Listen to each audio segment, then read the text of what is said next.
తిరుపతి వేదికగా రా ఎన్టీఆర్ కార్యక్రమానికి జూనియర్ ఎన్టీఆర్ అభిమానులు సిద్ధమవుతున్నారు. ఊరు వాడ పేరుతో ప్రకటించిన 100 కోట్ల రూపాయల ప్రజాసేవ కార్యక్రమానికి శ్రీకారం చుట్టారు. ఈ కార్యక్రమానికి విధి విధానాలు ప్రకటిస్తామని రా ఎన్టీఆర్ ఫౌండర్ సాయి రూప్ వెల్లడించారు. అయితే ఈ కార్యక్రమంతో తమకు సంబంధం లేదని జూనియర్ ఎన్టీఆర్ కార్యాలయం స్పష్టం చేసింది. ఎన్టీఆర్ పేరును వాడుకొని అభిమానులను తప్పుదోవ పట్టించే ప్రయత్నాలు జరుగుతున్నాయని NTR fans association state convener Krishna Yadav ఆరోపించారు.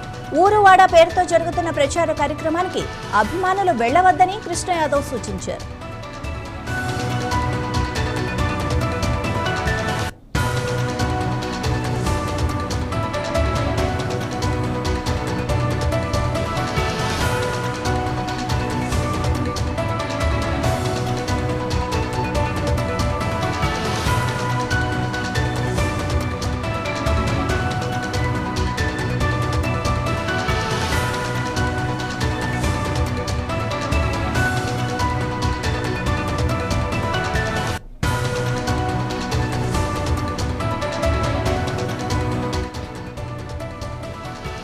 ఈ వివాదంపై రా ఎన్టీఆర్ ఫౌండర్ సాయి రూప్ తీవ్రంగా స్పందించారు. తమ కార్యక్రమాన్ని ఆపే ప్రసక్తే లేదని, సొంత డబ్బులతో సేవ చేస్తుంటే అడ్డుకుంటున్నారని జూనియర్ ఎన్టీఆర్ ఫ్యాన్స్ అసోసియేషన్ పై మండిపడ్డారు.